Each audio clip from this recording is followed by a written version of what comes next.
But just on that historicity point, Maurice Bucquois, it's about 70 years ago that he engaged in this study.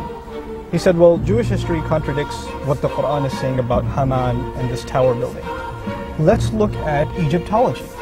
Let's look at Egyptian history. Because the French and the Germans at the late part of the 1800s had already started translating or getting into Egyptian hieroglyphics and reformulating the language to try to translate some of the ancient Egyptian texts. Egyptology was a big deal in the early 1900s even. So he travels to speak to some of these Egyptologists, says to them the Quran has this name, Haman, as a minister working for the historical pharaoh at the time of Moses, that specific pharaoh. Egyptologists tell him, and this is actually articulated in his book, The Bible, Quran, and Science, that there's no way this man could have known that name, and it's not even going to be there because that language, the Egyptian hieroglyphic language, was already dead for a couple of thousand years. Nobody knew that language. After translation, he goes to Austria and finds out there's actually a list of people that worked in the court of Pharaoh. They find Haman as the chief architect. That's actually found in Egyptology, a name mentioned in the Quran.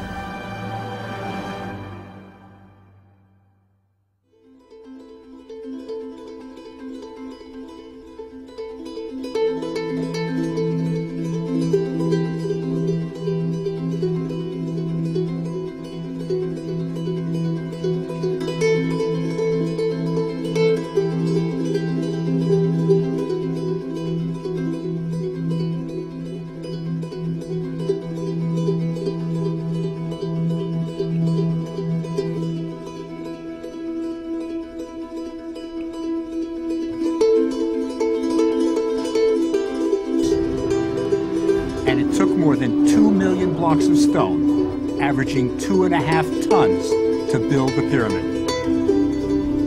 We know where the construction workers lived and what they ate. We even know the name of the architect who designed it, Hemienu. That's him there, with rolls of fat to show he's prosperous.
Now, when I got into Arabic studies, and I started diving into this question of what makes the Quran miraculous, I started discovering things that literally overpowered me.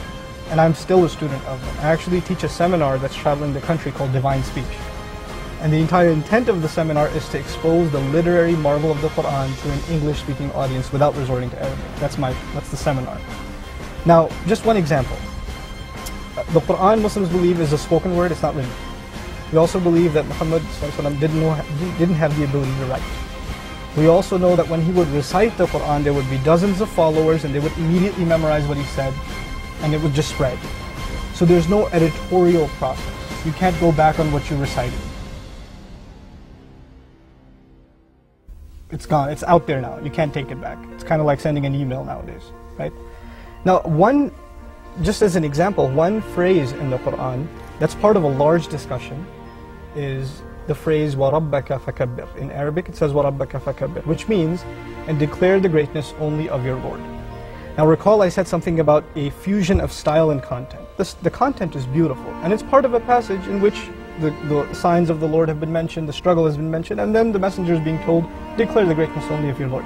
What's interesting is the phrase وَرَبَّكَ فَكَبِّرْ is a palindrome. In other words, it spells backwards and forwards the same way.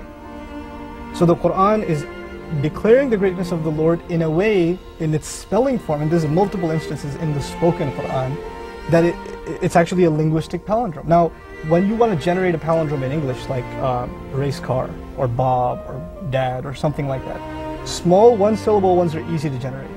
Maybe a big word is a little harder, but a sentence, it would take you some time to sit down with words that are spelled backwards and forwards and come up with something that, and then even if you do that, your concern isn't your content. What's your concern? The spelling. So the spelling is actually dictating your content.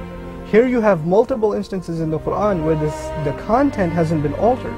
The content is continued, it flows with the passage, and yet the spelling structure is, it's a palindrome. It's symmetrical, backwards and forwards the same way.